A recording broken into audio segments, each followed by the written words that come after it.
নমস্কার বন্ধুরা, প্রতিদিন কুকিং হাউসে সবাইকে স্বাগত। আজ আমি বানাবো তালের ভাপা পিঠে। রেসিপি যদি ভালো লেগে থাকে লাইক কমেন্ট শেয়ার সাবস্ক্রাইব করে দিও, পাশে থাকা বেল আইকনটি প্রেস করে দিও, যে কোনো ভিডিও ছাড়ার সঙ্গে সঙ্গে নোটিফিকেশান তোমাদের কাছে পৌঁছে যাবে। দেখো, তালটা আমি পরিষ্কার করে ধুয়ে নিয়েছিলাম আগের থেকেই। এরপর এটা খোসা ছাড়িয়ে আমি গ্রেটারের সাহায্যে কাতরাকে বের করে নেব।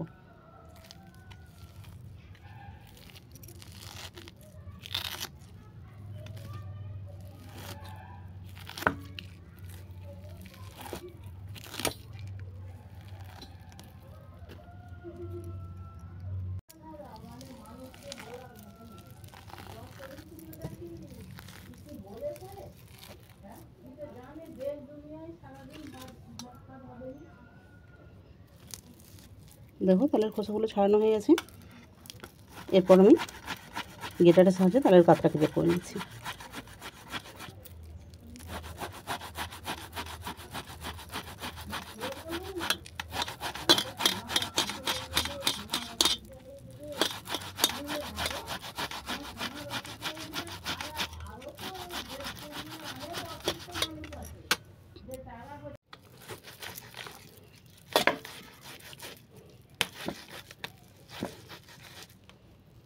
দেখো, সম্পূর্ণ তালটা ছড়া হয়ে গেছে।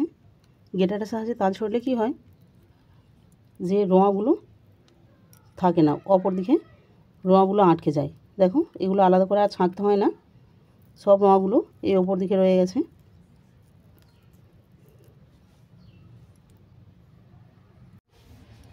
তালটা ছড়া হয়ে গেছে। এরপর একটা পাত্রে নিয়ে নিলাম সুজি, নিলাম সেদ্ধ চালের গুঁড়ি,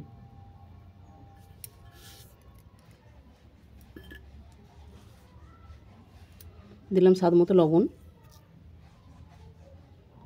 আর দিলাম অল্প পরিমাণে চিনি।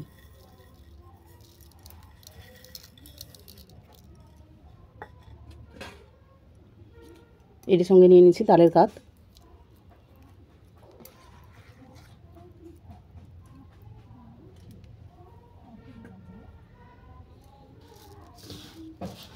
তালের কাতটা ভালো করে মেখে নেব।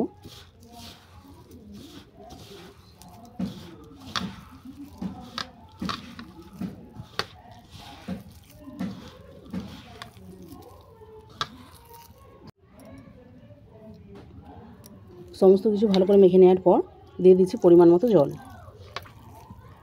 অল্প অল্প করে জল দিয়ে মেখে নেব।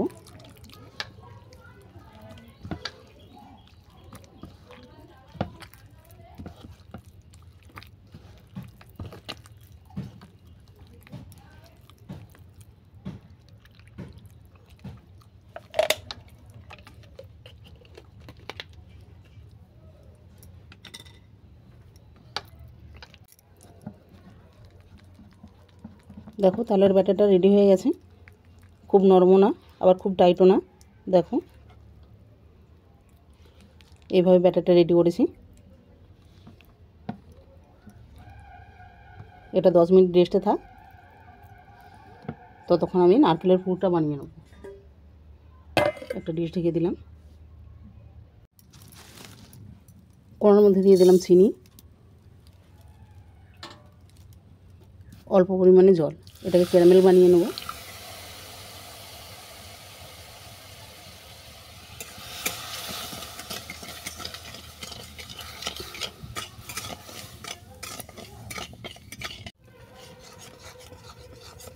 ক্যারামেলটা রেডি হয়ে গেছে।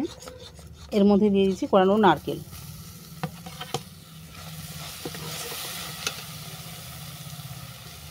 দিয়ে দিলাম কুটে নেওয়া এলাচ।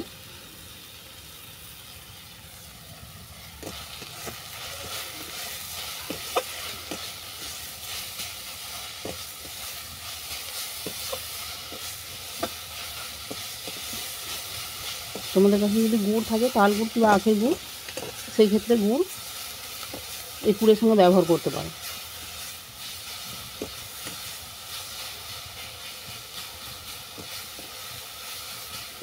এই পিঠের মধ্যে যে কোনো পুর ব্যবহার করা যায়। ছানারও পুর ব্যবহার করতে পারো, বা পেঁপে।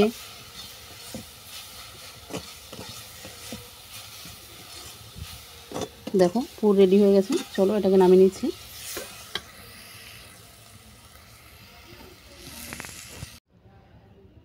আবারও কড়ার মধ্যে দিয়ে দিচ্ছি জল।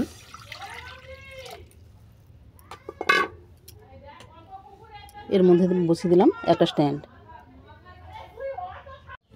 এরপর চাপা খুলে দেখব সুজির ব্যাটারটা কতটা টাইট হয়েছে।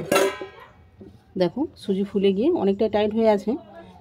আবারও আমি অল্প করে জল দেবো। জল দিয়ে ব্যাটারটাকে একটু পাতলা করে নেব। দেখো একবারে টাইট হয়ে আছে।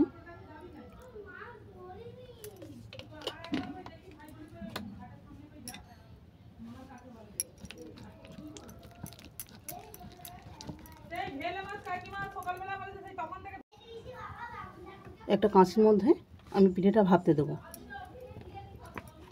দেখো এই কাঁচির মাপে আমি একটা কলা পাতা কেটে নিয়েছি। কলা পাতাটা পরিষ্কার করে ধুয়ে নিয়েছি। এর মধ্যে ব্যাটারটাকে ঢেলে দিচ্ছি। অর্ধেকটা দিলাম। এটা পাতলা করে ছড়িয়ে দিচ্ছি।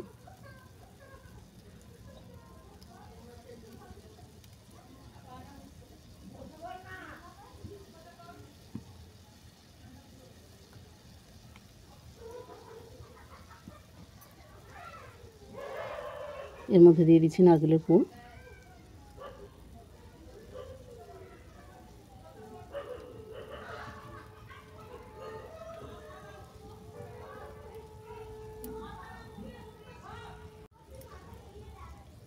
পুর রেডি হয়ে গেছে।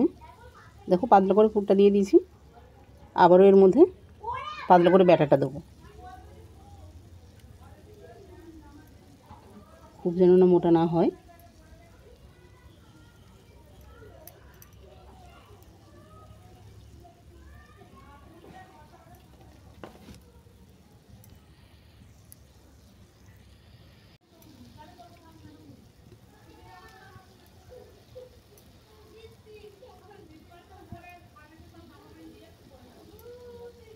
পিঠেটা বসানো হয়ে গেছে। এরপর চলো পিঠেটা আমি ভাপতে দেবো।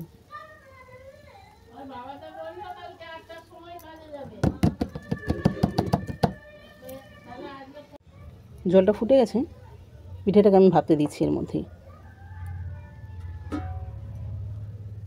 উপরে একটা ডিশ ঢেকে দিলাম।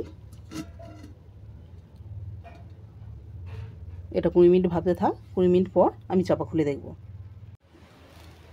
20 মিনিট হয়ে গেছে। পিঠেটা আমি ভাপতে দিয়েছিলাম। এরপর চাপা খুলে দেখব পিঠেটা সেদ্ধ হয়েছে কি না।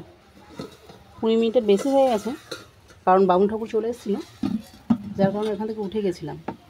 প্রায় আধ ঘন্টার মতো হয়ে গেছে। দেখো পিঠেটা সুন্দরভাবে সেদ্ধ হয়ে ফুলে উঠেছে। দেখি বুঝতে পারছো। চলো এরপর নামিয়ে পিস করে তোমাদেরকে দেখাচ্ছি।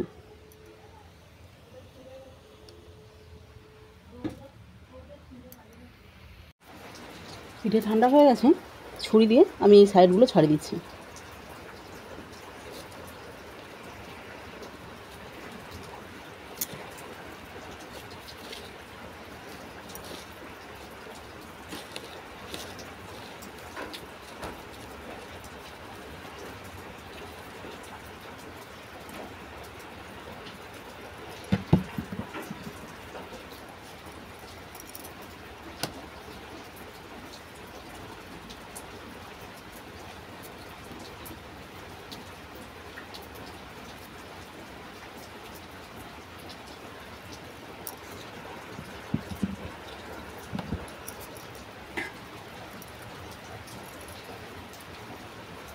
এরপর এগুলো পিস কেটে নিচ্ছি।